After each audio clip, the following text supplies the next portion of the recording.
আপনাদেরকে প্রিয় দর্শক, আমি যে আপনাদেরকে মাপটা দেখিয়েছি সেই মাপ অনুযায়ী তিব্বতমালা প্যান্ট কাট পায়জামা কিভাবে কাটিং করতে হয়, কিভাবে আপনার এই শেপগুলো দিতে হয়, কিভাবে হাই শেপগুলো দিতে হয়, কিভাবে সাইডের শেপগুলো দিতে হয়, ইভেন কি এখানে কতটুকু উপরের তিব্বতামের যে ফাড়াটা এখানে ফাড়া হবে, ফাড়াটা দিতে হয়, পুরোটাই আপনাদের সাথে আমি শেয়ার করছি এবং ভালোভাবে বুঝিয়ে দিয়েছি। সেলার কাটিংয়ের হাই নামার যে বিষয়টা হলো সেটা আপনার হাই যা থাকবে তার চেয়ে 2 ইঞ্চি শর্ট কাটতে হবে। যেমন এখানে হাইয়ের মাপ আছে 30 ইঞ্চি, হাইয়ের মাপ 30 মাইনাস 2 ইঞ্চি, সেক্ষেত্রে এখানে থাকবে হলো 28 ইঞ্চি। তাহলে আমার 28-এর অর্ধেক হলো 14। অনেকে এই তিব্বতামের হিসাবগুলো আসলে জানে না বা কিভাবে কাটিং করবে সেটা বুঝতে পারে না। আজকে এই ভিডিওতে আমি কিভাবে তিব্বতামের মার্কাটা দিতে হয়, কিভাবে কাপড়টা রাখতে হয়, পুরোটাই আপনাদের সাথে আমি শেয়ার করবো এবং বুঝিয়ে দিব। যাতে লম্বা 37 ইঞ্চি, হাই 30 ইঞ্চি, রানের লুজ 15 ইঞ্চি, পায়ের মৌরি 9 ইঞ্চি, পায়ের মৌরিতে টিপ বোতাম হবে, এখানে রাবার। চলেন কীভাবে কাটিং করতে হয় সোজা আপনাদেরকে দেখাই। সেলারের লম্বা হলো 37 ইঞ্চি, আমরা এখানে কাপড় নিয়েছি আপনার 40 হাফ, এটা 3 পিসের সাথেই ছিল। প্রথমে আমাদেরকে এরকম ডবল থাকবে সিঙ্গেল, এটাকে ডবল করে নিতে হবে। এটা প্যান কাট সেলোয়ার।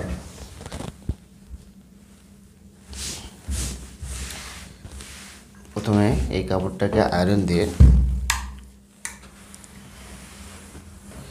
সুন্দর করে ভাঁজগুলো আছে সেই ভাঁজগুলো একদম সোজা করতে হবে, ফিনিশিং করতে হবে, যাতে কাটিংয়ের পরে পার্টগুলো ছোট বড় না হয়ে যায়। এই জন্য আমাদেরকে আগে আয়রন করে নিতে হবে। প্রথমে আমাদেরকে যেটা করতে হবে, এই সোজা স্কেল দিয়ে সোজা একটা দাগ টেনে নিতে হবে এবং এদিকে আমাদেরকে খেয়াল রাখতে হবে যে আসলে মূলত 4টা পার্ট এক সমান আছে কি না, এটা আমাদেরকে আগে ফলো করতে হবে।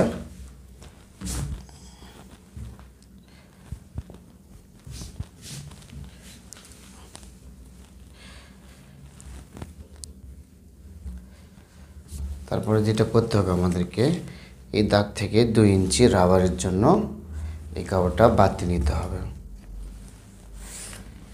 এই যে কাপড়টা এখান থেকে 2 ইঞ্চি, এটা হলো রাবারের জন্য। এখন আমাদেরকে ফিতাটা এই দাগ থেকে ধরতে হবে। ধরার পরে লম্বা আছে 37 ইঞ্চি, এই 37-এ দাগ দিতে হবে একটা, এই যে 37। হাই আছে 30 ইঞ্চি। সেলার কাটিংয়ের হাই নামার যে বিষয়টা হলো সেটা আপনার হাই যা থাকবে তার চেয়ে 2 ইঞ্চি শর্ট কাটতে হবে। যেমন এখানে হাইয়ের মাপ আছে 30 ইঞ্চি, হাইয়ের মাপ 30 মাইনাস 2 ইঞ্চি, সেক্ষেত্রে এখানে থাকবে হলো 28 ইঞ্চি। তাহলে আমার 28-এর অর্ধেক হলো 14। তারপরে সুন্দর করে এই দাগটা টেনে নিতে হবে। তারপর এখানে একটা মার্কার দিয়ে নিতে হবে, কারণ এখান থেকে সুন্দর করে এই শেপটা দিয়ে নিতে হবে আমাদেরকে, এই যে এভাবে। আর এখান থেকে এই জায়গাটা, এখানে আগে আমাদেরকে দাগটা টেনে নিতে হবে। তারপর এখানে দিতে হবে আমাদেরকে এই যে কাপড়ের যে পার্টটা আছে এখান থেকে 2.5 ইঞ্চি ভিতরে একটা দাগ দিয়ে নিতে হবে। তারপর শেপ কাট দিয়ে সুন্দর করে এই যে এভাবে আমি আপনাদেরকে যেভাবে দেখাবো শেপগুলো, ঠিক এভাবে আপনারা দেওয়ার চেষ্টা করবেন, তাহলে অবশ্যই আপনাদের শেপগুলো সুন্দর হবে। এভাবে এটা নেওয়ার পরে এই সাইডে শেপটা এভাবে সুন্দর করে আমাদেরকে দিয়ে নিতে হবে। তারপরে এখানে হলো হায়ের মাপ বা থায়ের, এখানে রানের লুজ বা থায়ের লুজ আছে 15 ইঞ্চি। এখান থেকে 15 ইঞ্চি দেওয়ার পরে 2 ইঞ্চি রাউন্ডের জন্য 2 ইঞ্চি দিতে হবে। তারপরে এখানে এই 2 ইঞ্চি থেকে কাপড়ের পাড় শেষ সীমানা পর্যন্ত এখানে আছে 14.5। এখানে 14.5 দেওয়ার পরে 1 ইঞ্চি মাইনাস করতে হবে। তারপরে পায়ের মুড়ি আছে 9 ইঞ্চি। এই যে 9-এর অর্ধেক হলো 4.5। আর এখানে যেহেতু টিপ বোতাম হবে, আসলে অনেকে এই টিপ বোতামের হিসাবগুলো আসলে জানে না বা কিভাবে কাটিং করবে সেটা বুঝতে পারে না। আজকে এই ভিডিওতে আমি কিভাবে টিপ বোতামের মার্কাটা দিতে হয়, কিভাবে কাপড়টা রাখতে হয়, পুরোটাই আপনাদের সাথে আমি শেয়ার করবো এবং বুঝিয়ে দিব, যাতে আপনারাও সহজে দেখলে করে নিতে কাটিংটা করে নিতে পারেন। এখান থেকে টিপ বোতামের যে ফাড়াটা হবে সেটা দেবে এখান থেকে 4.5 ইঞ্চি। আর এখানে আছে আপনার 4.5, আমরা এখানে দিব আপনার হলো 5.5, 1 ইঞ্চি কম বেশি দেবো। তারপরে আসলে এই শেপগুলো আমরা যে সাইডে সাধারণত শেপগুলো দিই, এই শেপগুলো দিতে হবে, কারণ একটা মানুষের গঠন অনুযায়ী মূলত এই শেপটা দিতে হয়। আমি যার জন্য মূলত মনে হচ্ছে প্যান্ট কাট পায়জামাটা আমি কাটিং করতেছি টিপ বোতামওয়ালা, তার শেপ অনুযায়ী আমি কাটিং করতেছি। এইরকম শেপের যদি আপনাদের এরকম মাপের যদি আপনাদের প্যান্ট কাট পায়জামা আসে, অবশ্যই এরকম শেপ দিয়ে আপনারাও কাটিং করে নিতে পারবেন। তাহলে প্রথমে আমাদের স্কেলটা শেপ কাটটা এভাবে ধরতে হবে। এই যে এখানে নিয়ে এসে আমি দাগটা থামিয়েছি। তারপরে এখান থেকে এই এতটুকু আমাদেরকে মার্কা করে নিতে হবে। তারপরে সুন্দর করে ধীরে ধীরে এই যে এভাবে এই যে খুব সহজে ইজিভাবে এভাবে সুন্দর করে আমাদেরকে এই যে ফিটিংয়ের যে বিষয়টা, কারণ এটা একটু ন্যারো ফিট প্যান্ট কাট, এর পায়ের নিচে টিপ বোতাম হবে, ফিটিং হবে। এই যে ঠিক এভাবে সুন্দর করে আপনারাও শেপগুলো দিয়ে নেবেন। এখান থেকে দেখেন সহজে তার বুঝবেন। এখান থেকে আমি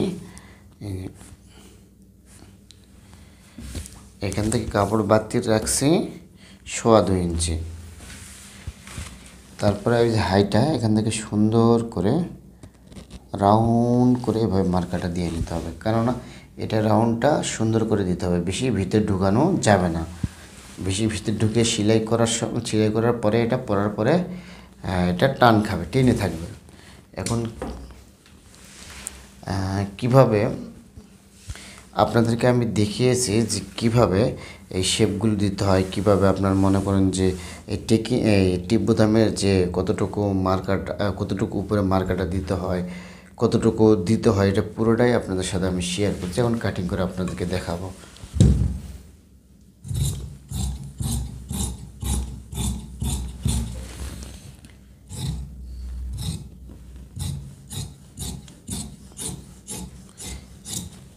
এই দাগের 1/2 ইঞ্চি বাইরে থেকে আমাদেরকে কাটিং করে নিতে হবে, কারণ আমার কাটিং আমার মূলত কাটিংয়ের সিস্টেমটা হলো যে মার্কাটা যে আছে, মার্কাটা হলো মূল, কারণ এই মার্কার উপর দিয়ে কারিগরে সেলাই দিবে। এভাবে সুন্দর করে এই মার্কা থেকে 1/2 ইঞ্চি বাড়তি রেখে আমাদেরকে সুন্দর করে কাটিং করে নিতে হবে এভাবে। তারপরে এটা একটু হালকা এদিকে অ্যাঙ্গেল করে কাটিং করে নিতে হবে। কেন নিতে হবে আপনাদেরকে আমি সহজে বুঝিয়ে দেব। এটা হালকা একটু ক্রস করে কাটিং করে নেওয়ার পরে আর আমাদেরকে একটু এদিকে কাপড়টা বেশি রাখতে হবে। এখান থেকে এটা বেশি রাখতে হবে। কেন বেশি রাখতে হবে? কারণ এটা হলো যদি টাইট হয়ে যায় পরবর্তীতে লুজ করার জন্য সাধারণত এই মাপটা আপনার এই কাপড়টা বেশি রাখা হয়।